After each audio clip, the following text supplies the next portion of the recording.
Good evening, everyone. I'm Mary Close Oppenheimer, president of the Salisbury Forum. We're really pleased to have you here with us tonight for our first in-person talk in 2 years. So, yes, it's really great. Anyway, to let you know, we'll be hosting Marie Yovanovitch, our former ambassador to Ukraine, as our next speaker on Wednesday, June 1st. So keep that in mind. It'll be a Wednesday at 7, unlike our usual Friday nights at 7:30. If you're unable to join us for that talk or miss one of our others, we put our talks, the videos, up on our website within a day or two, and they're all available on our website at www.salisburyforum.org. So please go to that if you've missed anything or share it with your friends. On behalf of our board, I want to thank all of you who have been supporting us over the years. We couldn't do what we do without your help. We also want to thank the Hotchkiss School, the Housatonic Valley Regional High School, and Salisbury School for hosting our talks since our inception in 2005. If you're like me, you get lots of correspondence from nonprofits, which include lists of board members, and probably don't have a clue about what those people do. Since the forum has no hired staff, our board works hard to bring you these events. Tonight, I want to say a special thanks to Frank Fitzmaurice, who is leaving our board in June because of term limits. For the past 6 years, he is the one who has set up and sent you all the emails letting you know about our upcoming events. He arrives early for sound checks during our in-person events. He updates our website, and most impressive of all, especially for all of us over 50, is that he edits our videos and he posts them on our website. So on behalf of the board, I want to thank Frank for all that he has contributed over these years to the Salisbury Forum.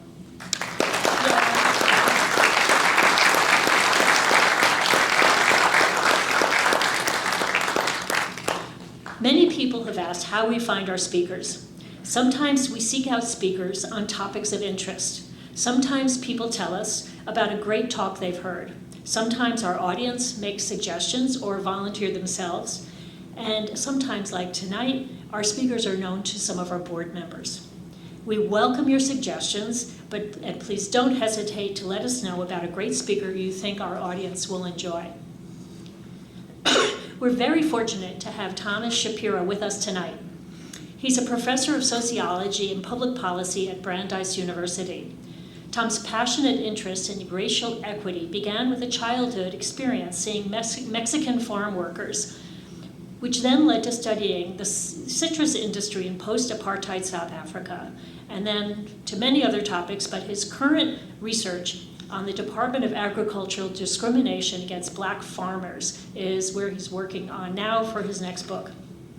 The last is known as the Pigford Class Action Settlement, so you may want to ask him about that in the Q&A. Along the way, he has authored numerous books, most recently Toxic Inequality, How America's Wealth Gap Destroys Mobility, Deepens the Racial Divide, and Threatens Our Future. Beginning in 2012 with the murder of Trayvon Martin and then subsequent murders of Michael Brown, George Floyd, and too many others, there has been an increasing national awareness of our country's unequal treatment of African Americans in law enforcement and our criminal justice system. Tom's book delves into what has not been on the front pages of newspapers or on TV. He explains how wealth disparity, beginning with slavery and moving on to Jim Crow laws, discriminatory housing policies, and lending practices, combined with unequal treatment in the labor market, are all at the foundation of American economic inequality, and how only bold, race-conscious reforms can move us toward a more just society. So with that, I'd like to welcome Tom Shapiro to the Salisbury Forum tonight.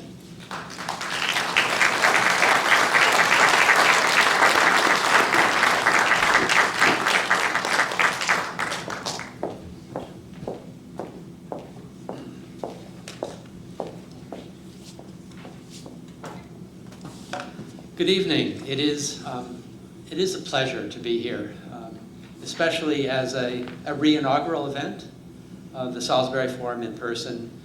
It's also a special pleasure for me to get to do my conversations with the public, in public again, and at least for a while, we hope a long while, no longer on Zoom. I want to refer briefly to the title of the presentation tonight, Toxic Inequality. And I want to do a little bit of level setting about why I chose that as a title. Inequality has always been part of the American experiment and part of the American character. But I think that for the past 30, maybe 40 years, we have begun to experience a very qualitatively different kind of inequality, something that we've not seen in our past eras. And for me, this is symbolized by historic highs in income inequality, intersecting with historic highs in wealth inequality, intersecting with racial reckoning, intersecting with stalled economic mobility. Now, I know that all sounds extremely cheery, and it's going to be a bright and cheery evening. But we do need to do a bit of level setting about where we are, and that's what I want to start with. And then I want to talk a little bit about what it all means.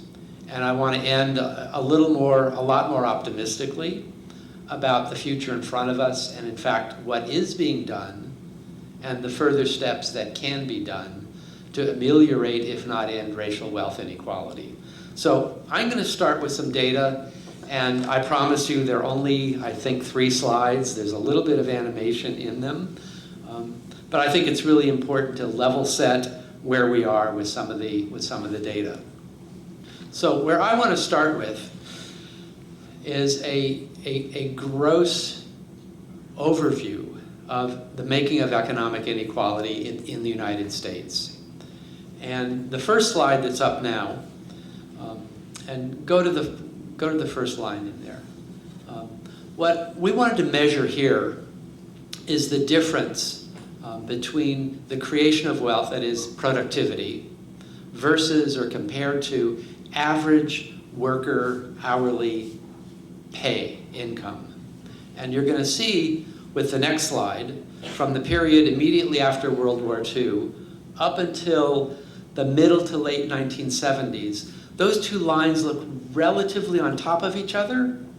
They're really close. And what that says is that as the American economy and society was creating wealth through productivity, it was, in fact, relatively widely shared with those that produced that wealth, hourly wages. Now we can, it's a whole different presentation about why that might have been the case. Let's go to the next one, and just marked off the period. Next slide, please. That wealth creation, productivity, continues a really nice upward trajectory. And the data here is controlled for inflation, so it's a real creation of wealth. Next slide. But look what happens to hourly wages. And what this basic overview tells us is that widening income inequality really takes off. It takes off of that runway in the mid to late 1970s, where the space opens up between wealth creation and what is returned to workers who may have largely created that wealth through the hourly wage.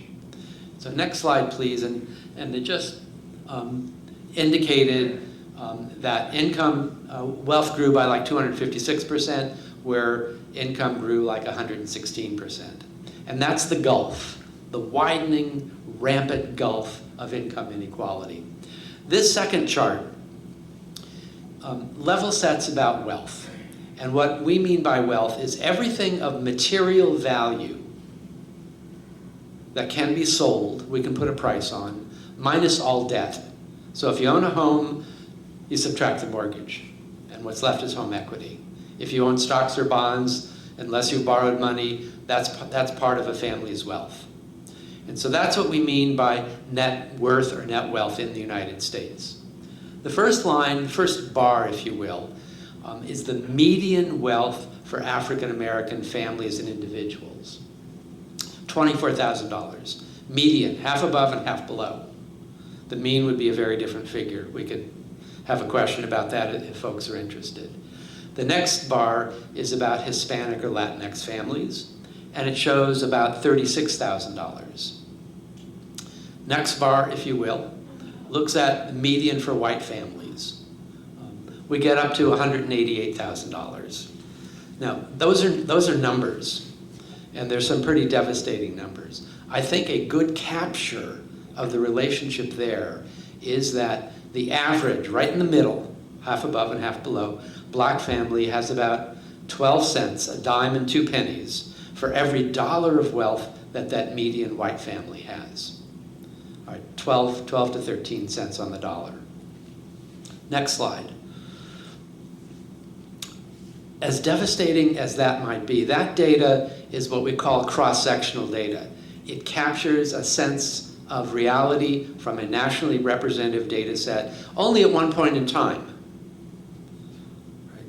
And I will tell you, as a sociologist who's looked at a lot of these data sets, that the numbers might change a bit, but the relationship doesn't. That dime or 12 or 13 cents on the dollar, just black-white, is pretty static over a period of time across different data sets. That's what we call a pattern. That's what we call an empirical reality, a truth, a fact, if you will. But it's a very different question to ask over time, looking at the same set of families, what happens to that dime or 12 cents on a dollar? And let me pose this as a bit of a pedantic professorial question, if you will. 1960s in the United States. We saw some very important, hard-won civil rights legislation on the part of a vibrant social movement. And we saw some major change in laws around property ownership, around public facilities, around education, around a lot of very important civic obligations. Shouldn't it be the case that as a result of that hard-won legislation, that the racial wealth inequality in the United States, what's going to happen to it? Is it going to go down? One could certainly make that argument. Barriers and challenges removed. Is it going to stay the same? We're too deeply embedded. It's too rooted in institutions. Is it going to get worse? Well, luckily, colleagues and I were able to look at a data set that follows the same set of families. And the questions about family wealth were first asked in 1984. So the first data point of 1984 is not a sociological trick Tom is playing, because the data is going to go the way you think he wants it to go. It's simply the first time we have the data. And families in this study were re-interviewed about their wealth and debts and a lot of other things about every other year. And the last data point I have on this particular chart takes us up to about 2015. So if we can see the next slide, if you will. The overly thick blue line represents the African American families in this study. And I want us to stop for a moment and note how over time, as individuals and families grow older, their wealth increases. And again, the dollars are controlled by inflation. I'm not sure you can see the numbers, but there's a rise from something like $3,800 to $17,000. And we should talk about that and celebrate that. And maybe there'll be a question about that. Next slide looks at the same set of white families over the same period of time. And the lines look very different, right?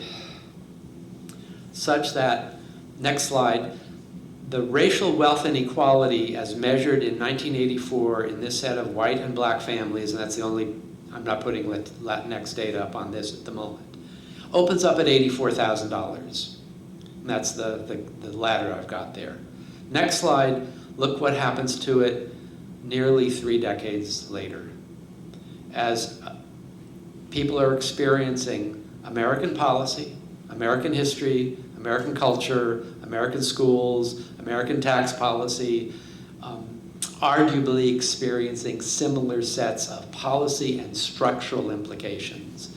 And so that gap among the same set of families, not cross-sectional again, that opens up at 84,000, magnifies to 258,000. I see some shaking heads. I probably should see more shaking heads, but the light is blinding me a bit.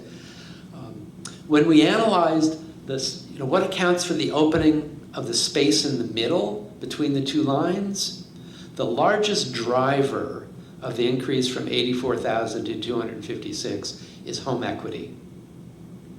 How homes increased in value so much more among the demographics of homes that were owned by whites compared to homes that were owned by African Americans.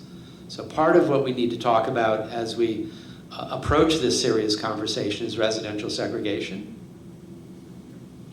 and the ways in which that provides a certain set of extra financial rewards for those that happen to live in a relatively homogeneous white, middle, or upper class community compared to those that live in diverse communities and those that live in more homogeneous African American communities.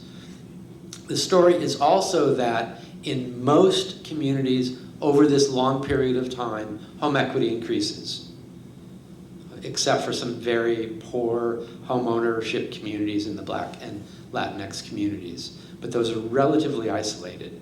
Home equity, it turns out, home ownership, it turns out, in addition to owning a home, pays off financially in that particular way. All right. So what this tells us, what it tells me, is that when we turn our attention to the question, all right, here's some of the data. Here's how bad it looks, if you will. Why does it account? What can we account for? How do the numbers appear the way they appear? And that's what I want to spend a little bit of time on before we get to I think some very bright and very smart potential solutions in front of us. I mentioned already that home ownership was the driving force behind this particular chart, behind the rise in racial wealth inequality among the same set of families over several decades. Not surprisingly, home ownership accounts for something between a third and a half of the wealth of American families. I say somewhat between a third and a half because it is more of the wealth composition for families that don't have much wealth. Their home ownership is more important. And for wealthy families, home equity doesn't account for a whole lot of their wealth. Right? So that's where you get a pretty wide variation. Home ownership rate is about 63% of American society. The black-white difference is about a 20% point. That is, the home ownership among whites is about 20% more than it is among African Americans.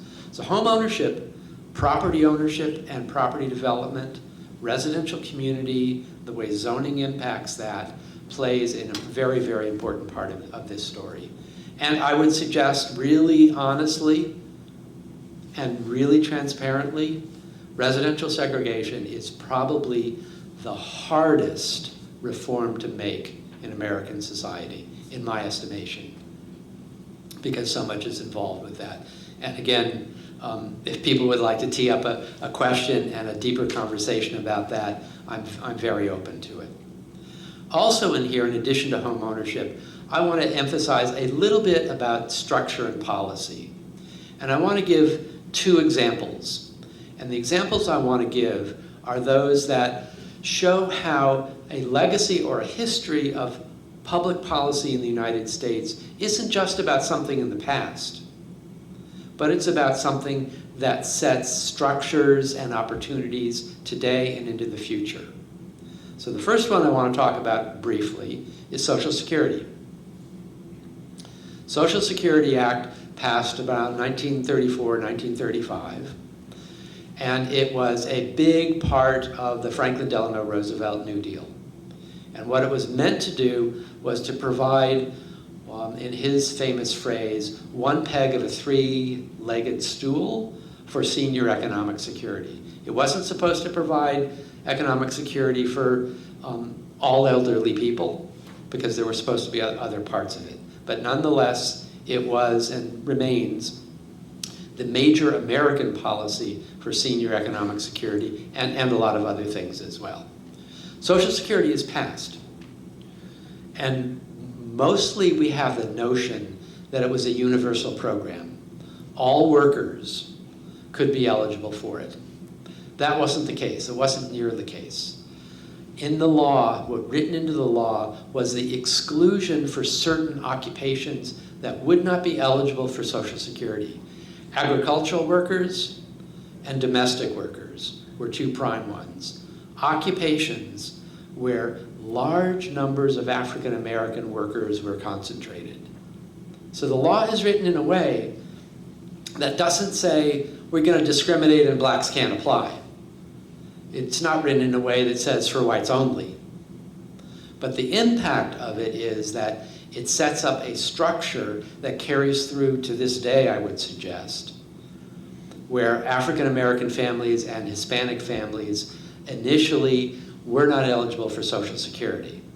Now, over time, what happens is that the farm workers movement and the civil rights movement argues and advocates and lobbies successfully to get farm workers involved and agricultural workers eligible for Social Security and some domestic workers.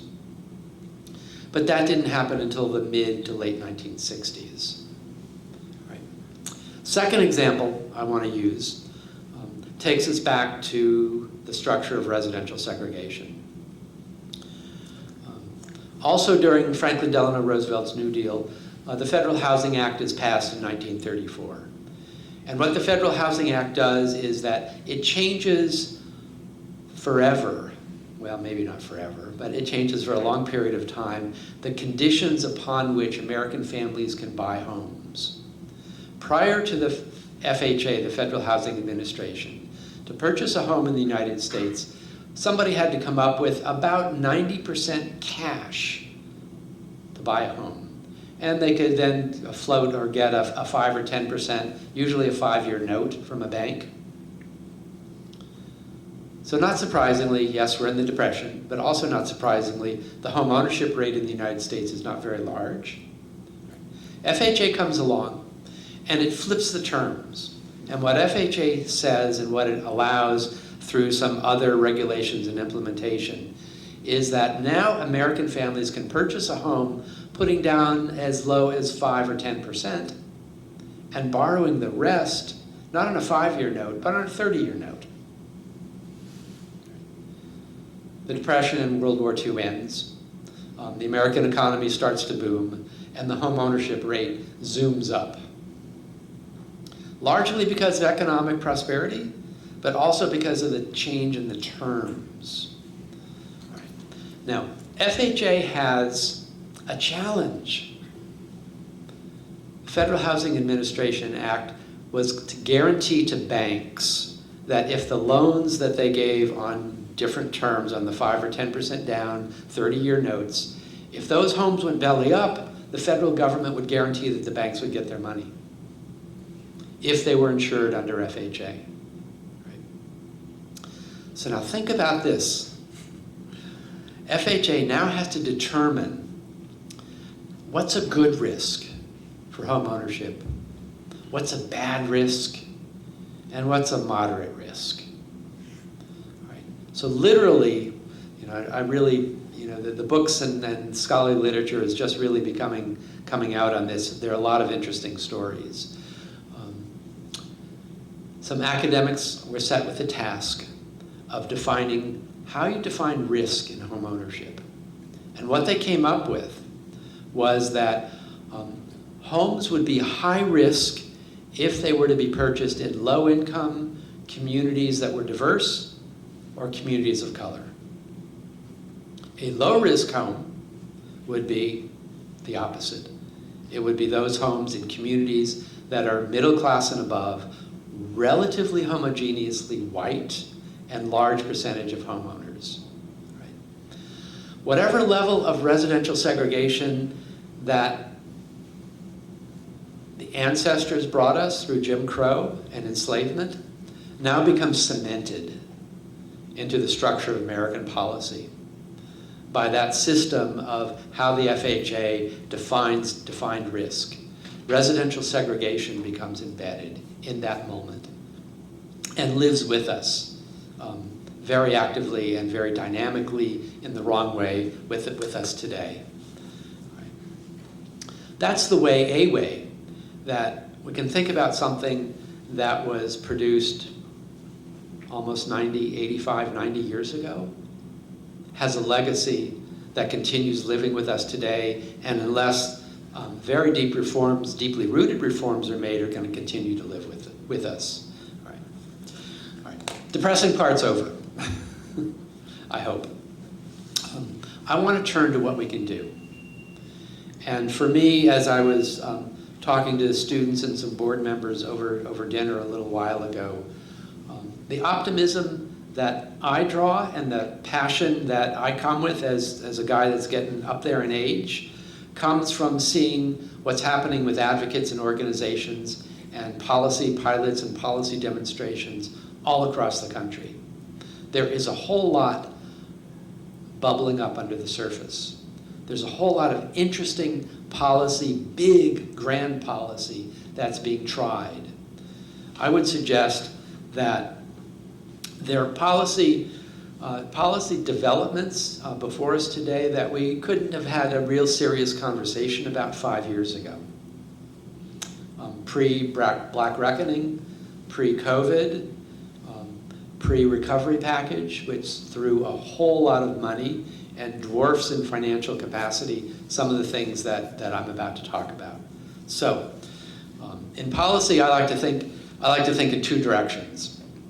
I like to think of a spectrum, and sometimes the spectrums will meet, usually they don't.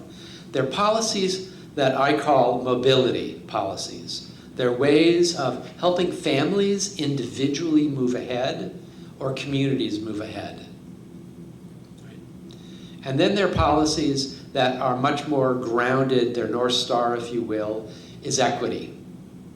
That is, the larger goal is really to attack wealth or income inequality.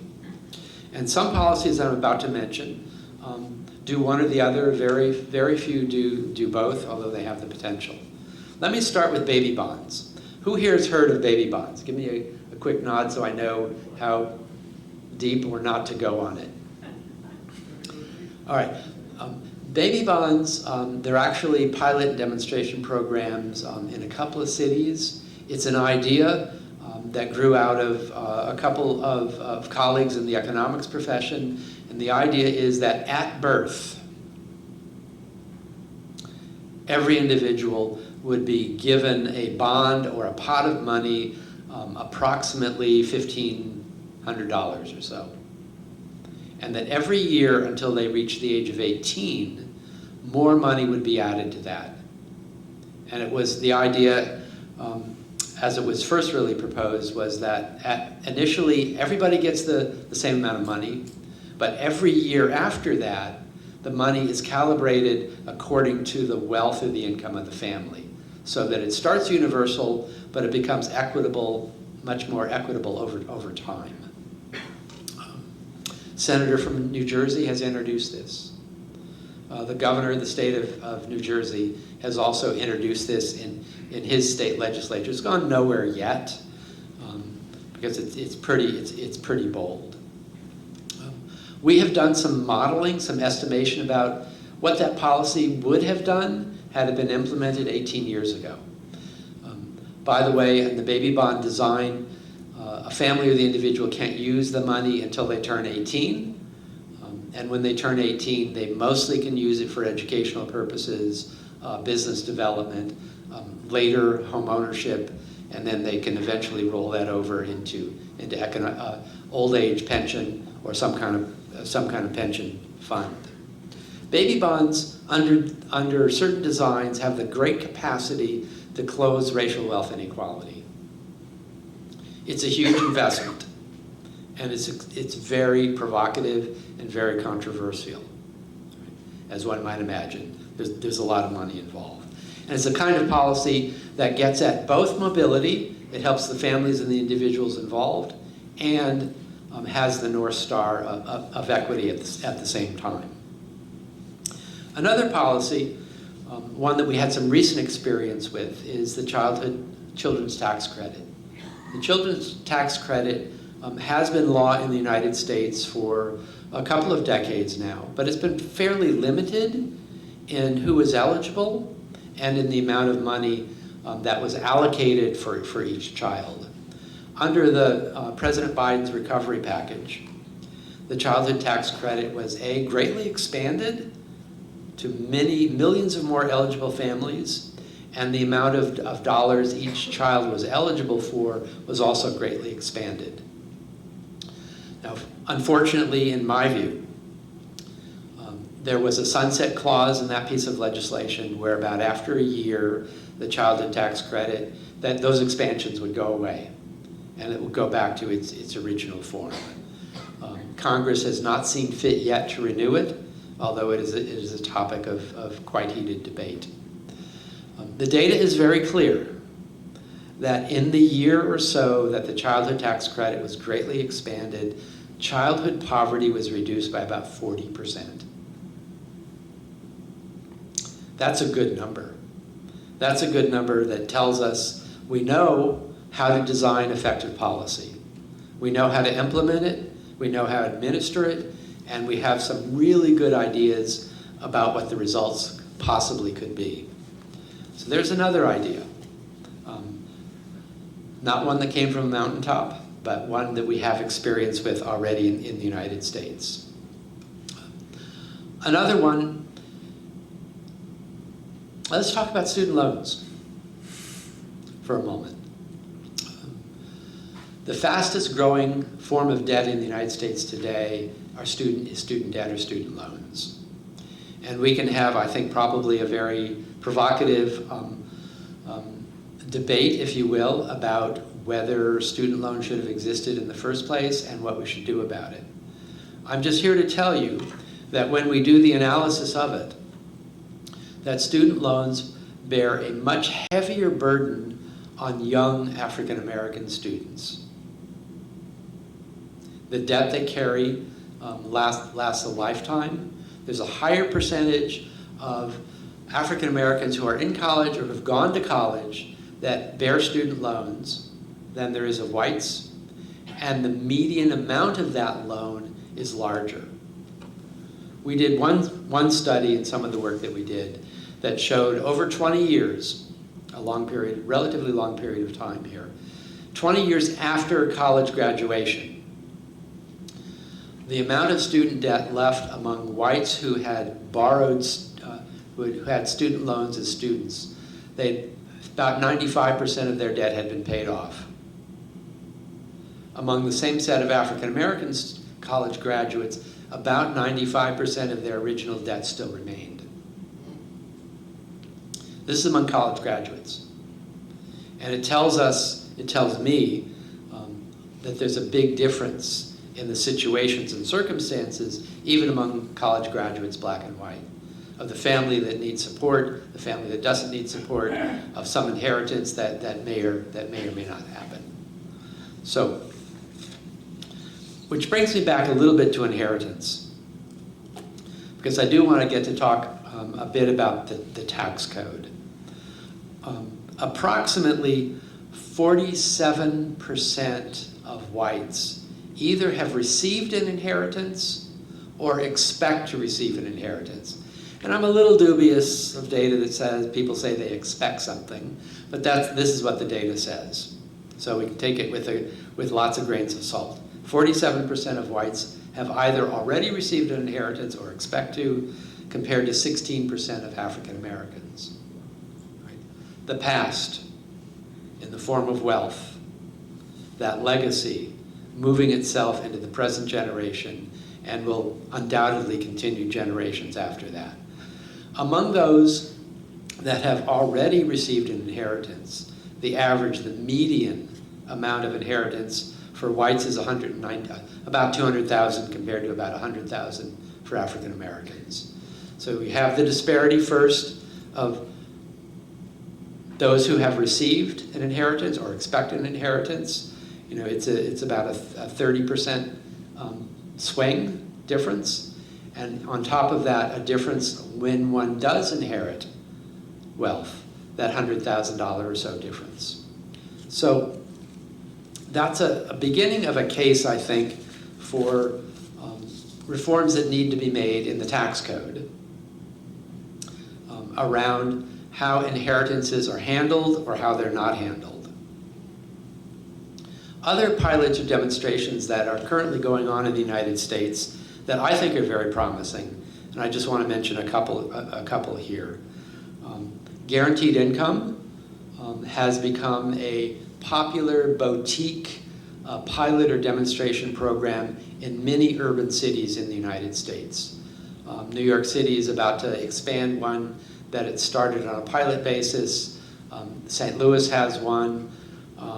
Boston is tinkering with it. Several other cities, Los Angeles included, have guaranteed income programs, where basically the eligibility is for low to moderate income families, primarily those with children, who receive a monthly allowance. Lastly, I think I want to leave us with a program that probably nobody here has heard about, unless I'm being overly professorial or pedantic, but I think is really cool and is really great. It's a program called Family Self-Sufficiency, and here's how it works. If somebody is in public housing, in a traditional public housing project, or if they're receiving subsidies, they pay rent. And the rent they pay is calibrated to their income. The higher their income, the more actual rent they pay, and the less the federal subsidy is. The lower their income is, the higher the subsidy, the lower the rent they actually pay themselves. Right. Family Self-Sufficiency is a program that is meant to encourage people to move, to do better at work, to earn more money, and to evolve out of public housing or public subsidies for housing. And it does it in the following way. If I'm working and my housing is subsidized, if I earn a better job, if I earn a title increase, if I get a merit increase, what happens? My rent goes up. And so there's a disincentive there, potentially. What Family Self-Sufficiency does, if you're part of the program, and that's a big if, instead of your rent going up, that money is put into an escrow with your name on it. The program lasts for 5 years. Now we have assessed some programs, one in Lynn, Massachusetts, for example. One of the first cases that we looked at was a family that moved out of public housing after 5 years with $18,000 in their escrow account. It was money they had earned. They completed the program. They use it as a down payment on a home somewhere a little further north of Lynn, Massachusetts, and is, I think, a really interesting and good example of a program that involves both mobility, is good for moving, churning out of public housing so the waiting list can get shorter and new families can get in. That takes families, if you will, off of public subsidies and gets them on their own path. I dare say that not many people in the audience today has heard of Family Self-Sufficiency. The reason for it is that only about 5% of the families that live in public housing are covered in family self-sufficiency programs. They're small, they're not well enough resourced, and unfortunately some of the programs are not very well run. So one idea that a lot of advocates have is to take that 5% of eligibility in family self-sufficiency and let's boost that number. If it does all of those good things that we want families, we want that trajectory to be on, we should make that investment because it's good for them and it's really good for us. Right. I always want to end by going back to the title of Toxic Inequality. And what I've tried to do in our short time together so far tonight is really just to focus on one part of it. And that part being the relationship of race and wealth in the United States, and how that particular form of historic inequality has gotten worse, as some of the data tells us, over time, while some families are clearly getting better by it. So there's a lot of work ahead. when I give this presentations like this, I don't think, no, I don't have to say I don't think. I have never been challenged on the data. Nobody argues with the data. What we argue about is the why. Why 12 cents on a dollar? Why 13 cents on a dollar? Why over 3 decades that racial wealth inequality grows as families go through American society and grow older? Right? And those narratives and memes that come back to us tend to be very racially tinged. You know, if I tend to talk about the average black family has about a dime for every dollar of wealth a white family has, mentally, a lot of us will say, okay, and here's why. And the here's why goes back to a lot of our stereotype notions around what blacks and black families are like, what whites and white families are like. I'm hoping that data like this and some better understanding of why that data exists the way it does helps us to get past some of those questions. So what I would love to do is open it up. I understand there are going to be 2 microphones that can be passed throughout the audience. And I'm open to just about any question. But I think we would all like it to be a question. So I like to say, questioners get 3 periods and a question mark.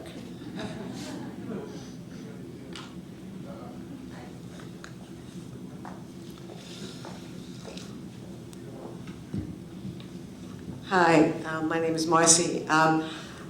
Everything you said, you know, I'm there. My one question is the whole list of your first 4 items, whether it was child care, student loans, they're a list of what was attempted to be passed in the first 2 years of a Democratic administration. We couldn't do it. What the future politically keeps me awake every single night.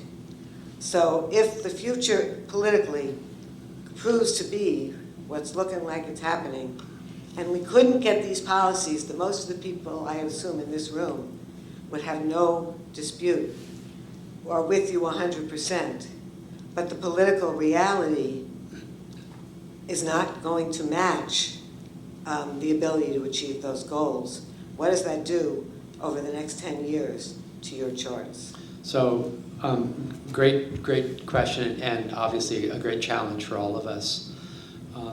Let me really start with the observation that the answer to that is really for all of us to think about, and I will, I can relay my personal sense of things, but we need to do more than we need to do this together and not take one person's word for it. So here's where I would actually start and underscore again my sense of optimism here. You're absolutely right at the national level. We've seen a lot of stalled and a lot of delayed good ideas that don't seem to go very far, or they get so watered down by the time they do get passed that we can barely recognize, why did we try and do that in the first place? Those are questions of power and will. Those are questions that really are about a long-term, I would say, a political and or social movement that continues to gain and regains higher ground and demonstrates how the promises can become reality. Now that's a bunch of word salad in a lot of ways, because at the same time, I would point to the great progress that is being made at local and state levels. We can't just think about what's happening at the federal level. One of the mantras in some of the groups I work with is that we have been in the laboratory of state reforms. And it differs greatly by state, depending upon where one is in the country, obviously. But I think, if we can't see a robust guaranteed income or baby bonds project at a national level. It can very well happen and may well be in the process of being developed and happening at a local or a state level. That provides the example and doesn't look like, you know, somebody's pie in the sky. But here's how life was made better for large groups of people. So, as Congressman Tip O'Neill used to say, all politics is local. I think in a moment like this, a lot of energy, to the extent to which people have energy, should be turned to the more local level. And you know, understand how bad things look nationally, and we hear all that news on cable and major networks all the time. I wouldn't be so put off by it. I would be alarmed, and it keeps me up at night, too many nights as well. So next. Who's got the microphone? Professor, thank you for your talk. You're touching upon issues of welfare policies, wealth distribution issues. One of the things that I've been puzzled by, and perhaps you could help me understand it a little bit better, I looked at the labor participation rates. We have one of the lowest labor participation rates in the world, I mean, compared to Western democracies. We run about 61 to 62%. And if you look at the first 3 or 4 income deciles, the labor participation rate is down in the 20%, 25, 28, 30%. Hey, why is that? And is it a function of their living on welfare and transfer payments? And would these programs that you're talking about accelerate the trend towards more Americans saying, we don't have to work? Because we know one thing is for sure. We have a worker shortage in the United States. We have the workers, but many of them don't want to work. And if you look at that labor participation rate issue, it's there in black and white. Thank you, sir. Thank you for the question. So I would have a different take on that. The labor participation rate is, you know, exactly what you indicated, especially troublesome, if you will, among lower income groups. Labor participation rate is also a function of how easy or difficult it is for people to get to work, to stay at work, to be healthy at work, to have health care that allows them to get and to stay at work, and that helps their families through it. So I would suggest a hypothesis that is borne out, at least in the European countries, that those societies that have a more universal system of childcare actually have a higher labor participation rate. And so the question may not be so much about people's not wanting to work. It may be the conditions under which they work versus not work. The other part of it is, and it was, I think, where your question ended up, a labor shortage. I think there's a wage shortage, much more than a labor shortage. Where's the labor shortage? The labor shortage is in low wage, non or low benefit, hospitality industries, low wage in retail. It's not in the so-called workers shortage is not in those industries or segments of industries that pay higher or that offer benefits that go with the wage as well. You know, what we may see about the local coffee shop that's got the sign up, you know, we're closed now, looking for job applicants, has, I would suggest, a lot more to do about wage and people's affinity to want to work or not to work. So let's go over to that side.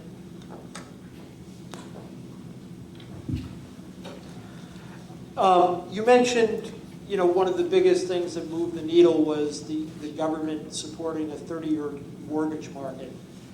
doesn't seem like the government has the wherewithal to make any big advancements. What is the prospect for philanthropy and corporations trying to fill that void and support bold national, not local, but national,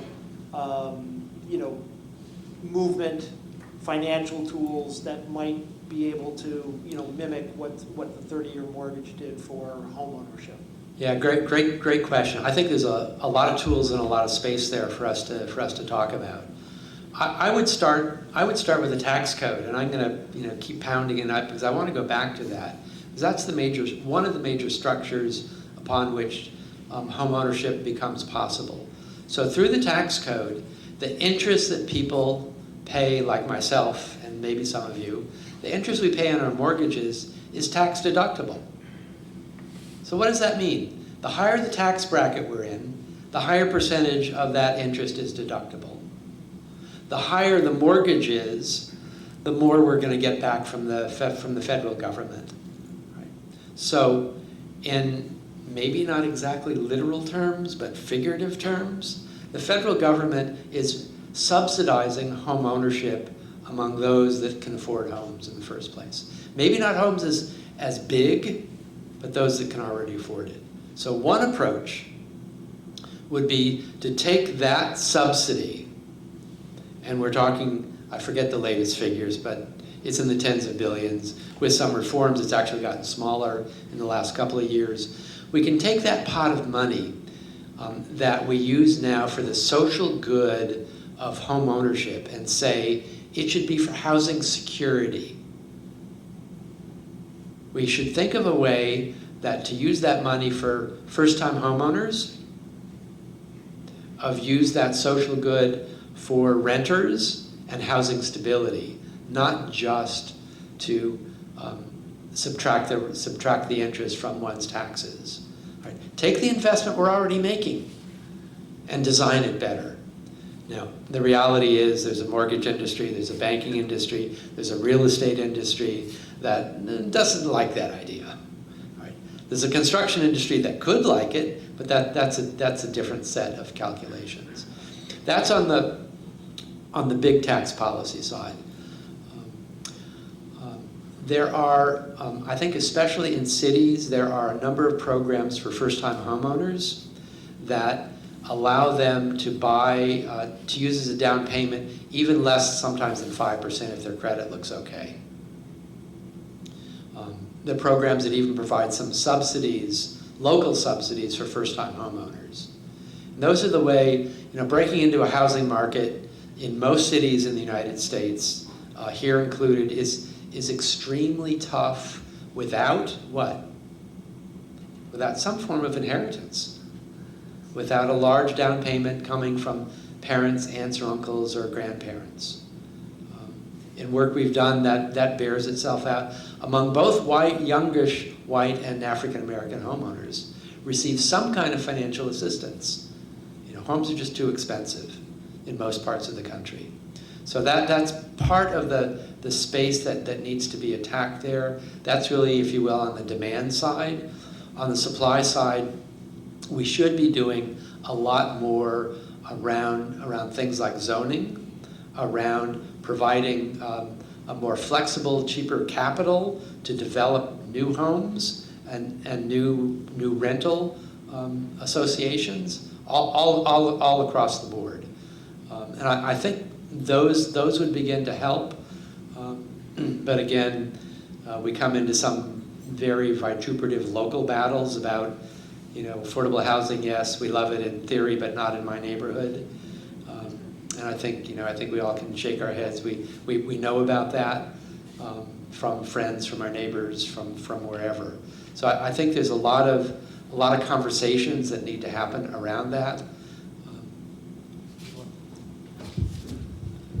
Professor, a couple of quick questions. First of all, I'd just be interested why the white wealth growth breaks in the middle and flattens in your time series.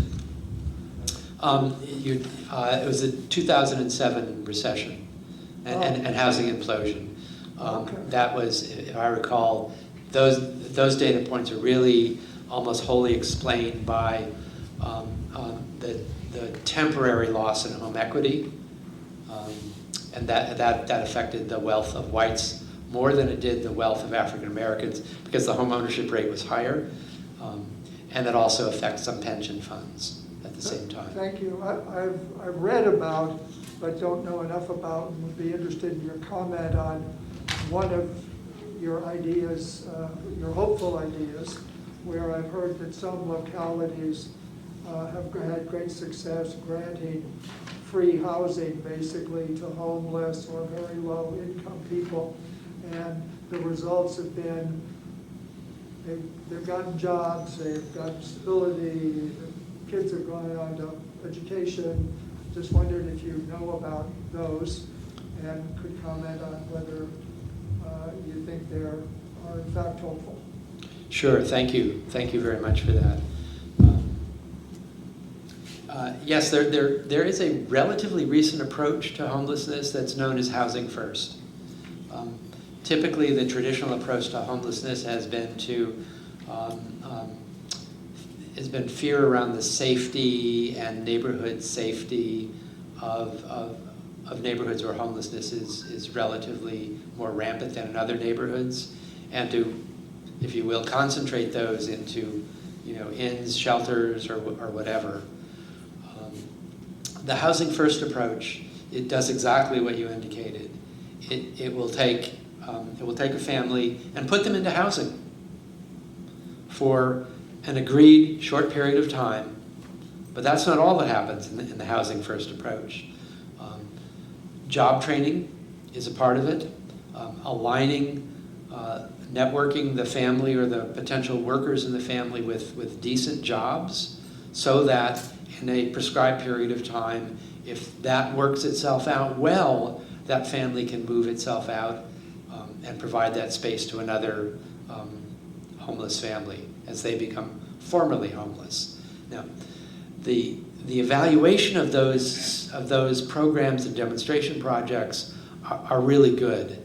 However, at the same time, there's a bit of cherry picking that goes on about who's eligible, because you're running a program, you want it to be successful, and so you want people that might be relatively healthy, have some education, have some skills, but have fallen temporarily upon really hard times, maybe out of their own making, maybe not of their own making.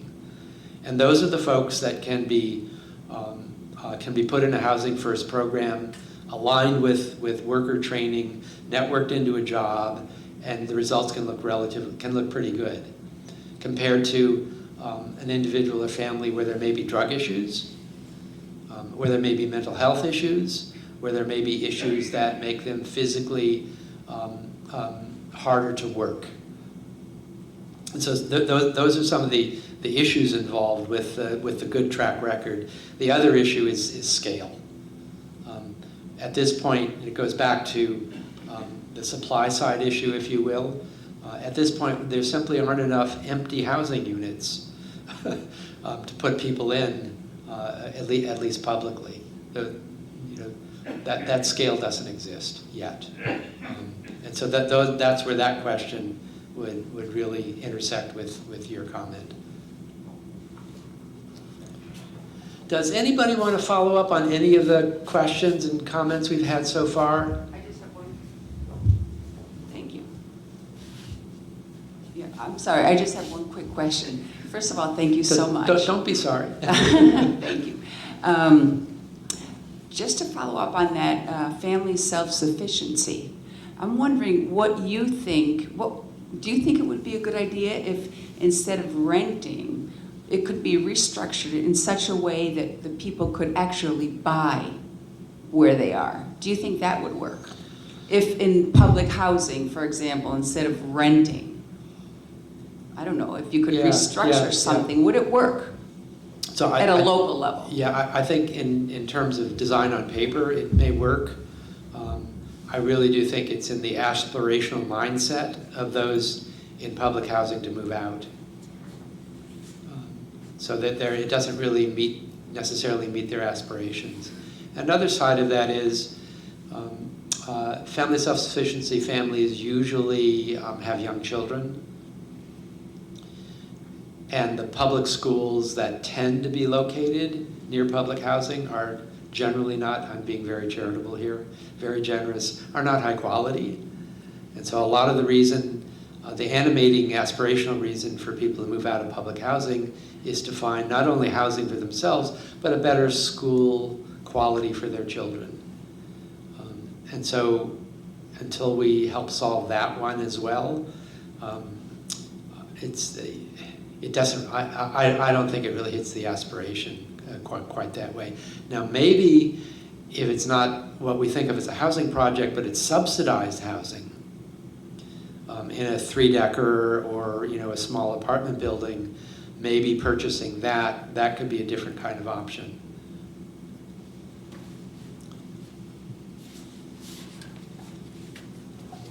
So Mary, how are we doing on time?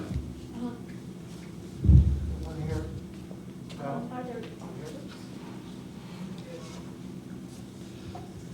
Are there any more questions that anyone has? Oh, okay.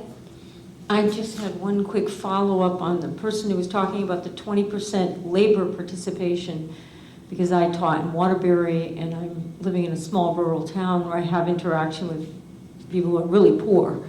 And one of the things I'd like to point out is that I had kids whose parents or parent worked jobs where if one person got sick, one person was ill, let's say the 4-year-old got sick and had to stay home. Well, either the mother had to take time off or lose her job because she didn't have sick days. She didn't have those benefits that we have at higher pay levels. So then what happens is maybe the 18 or the 16-year-old or the 20-year-old is told, well, you're going to have to give up your job at McDonald's because you've got to stay home and take care of the 3-year-old. So I found that in many families there was a need for caretaking within the family, whether it was the grandparent or the little ones, and there was no one to do it. And so the people they ended up losing their job, or you ended up with one person who just threw their hands up and took off because they couldn't bear the burden anymore, which then made the burden heavier for the people who remained. One of the things that's bothering me right now is I have 2 kids living with me, not my own family, and they have no fallback. There's no one to fall back on. I think of all the kids around me that we taught to drive and we made sure they got their first car. These kids have no savings, nothing, no one to fall back on. So when we look at income disparity, people should think about poorer people. What do they have to fall back on if the tuition gets too high or they can't make that payment for the college courses they're trying to take? Who picks up the difference? They give up and they quit and they go back to McDonald's where they're only making, well, in the South, $7.50 an hour. Yeah. No, thank you for that. I really, that really helps in having us think about what it takes to work and the supports that are needed. I would also perhaps underline it in a slightly different way, but I think an important way. The data are pretty clear that the one group that has had the most unemployment under COVID has been women with children. And that's because they can't go to work. The kids, especially in an earlier phase of COVID, the kids were home and somebody had to stay home with them. And there's actually been a whole lot written about that now.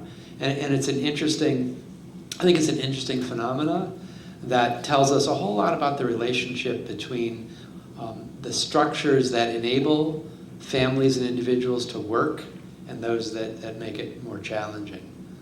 So thank you for that. I know that we've got some Hodkish students here today. Can I call on one or both of you guys? A few things run through my mind. Number one, as long as you have a local real estate tax paying for schooling, you can't do anything about that.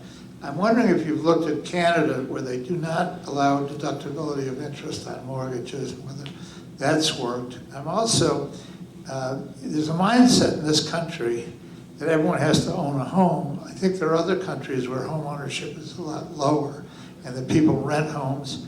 And there's no promise that homes will always appreciate. There have been periods when home ownership is a detriment. If you have 5% equity and the home declines, you end up with a negative net worth. So those things cross my mind. Yeah, no, thank you. I really appreciate that. A couple of observations come to mind quickly. One is that home ownership is a very different kind of financial asset than any other financial asset, in that it has use value. Necklaces and stocks and bonds and savings accounts don't have use value in the way that homes do. So the example of somebody living in a house and it not appreciating in equity over 20 years, they've not paid rent for 20 years. It's probably, if you recalibrate the investment that way, it's probably turned out to be a pretty decent deal in that way. No, I've not looked at the Canadian scheme or design around home mortgage interest not being deductible. It's an interesting question. I would make the observation, however, that that home equity in the United States serves as older age economic security.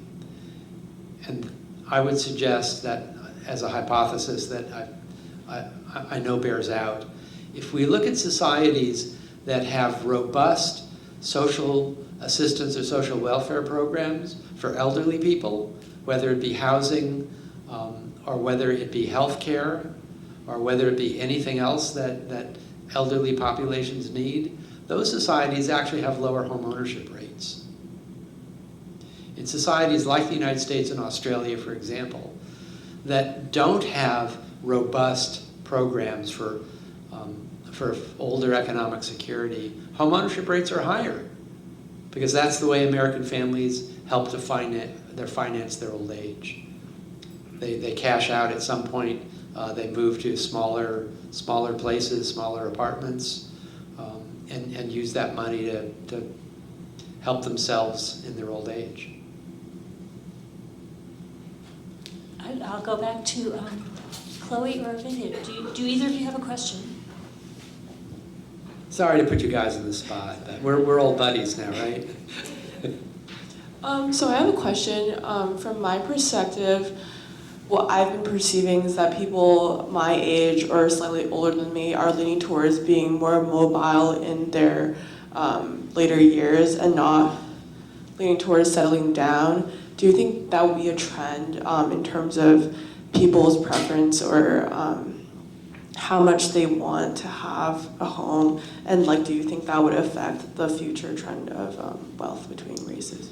Yeah, no, I think we're already seeing that. I think that because it is no longer the case to have one job throughout a lifetime, and maybe that's an old stereotype, 1950, 1960, sometime into the 1970 image. But now the number of different jobs that people have throughout a work life are many-fold. The number of jobs held is much larger, and the geographic spread of those jobs get larger. I think it's also the case that especially in certain sectors of younger people, especially those involved in high tech, if you're not working remotely, you're moving around the country. You're moving to Palo Alto, you're moving to Austin, you're moving to Boston, you're moving to Brooklyn, you're moving back and forth, depending upon the next job that you're taking. And there's a lot more geographic mobility that makes traditional family formation more challenging, shall I say. So I think we're seeing some of those trends clearly develop. People are getting married later in life, and people are having children later in life. And I think that's all part of that same package. Chloe. Okay, so my question is kind of around what Vivian was like previously asking. In terms of like more, I guess you could say, increased education surrounding financial like fluency within both, I would assert to be African American communities and otherwise, what do you think that that impact would have in kind of the trends of African American people and also other races and other communities spending and financial patterns, and how would that ultimately influence the kind of disparity that exists right now? Yeah, thank you for that question. So here's what we know about financial literacy. Unfortunately, there's not a lot of what we call stickiness to it, in that what people typically learn from financial literacy classes is something specific that they're there for. And maybe it's a first-time home ownership class. Maybe it's a first-time stock investor class. And they learn that one thing, and they move on. They don't, the rest of the financial coaching or financial literacy is not as relevant to them, and is not sticky. Doesn't stay with them in quite the same way. Having said that, as you know, I'm a great proponent of education, especially the kind of education that is relevant to people's lives, and financial literacy and financial education is always relevant to people's lives. At the same time, we cannot financially educate ourselves out of wealth or racial or income inequality. It helps and is a part of the answer for sure. I think you and I would probably disagree about how large a part of the answer it actually is. So having said that, most financial education, financial literacy is also a function of how somebody grows up. I grew up around it. I grew up around a father who was a business owner, worked for a large insurance company, ran some citrus, did a whole bunch of things. And so I was hearing those conversations. And so there were some things I didn't have to go to a class for. Right? I knew what interest was, I knew compound, a lot of things. Somebody who doesn't grow up, who grows up with God bless him, a steel worker, just simply may not have been around those conversations. They may know a lot more about pensions than I ever did until I had to learn it out of a book. But what I'm saying here is that the financial literacy experience we grow up with is also a reflection of inequality itself. So I would sort of lay that to rest there. Okay, if there aren't any other questions, I want to thank Tom Shapiro so much for joining us tonight. Well, thank you everybody.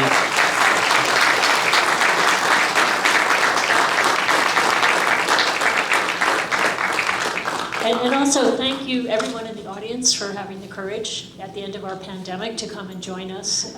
Hopefully we will have the opportunity to have even larger audiences as we go forward. So I hope you have a very good weekend.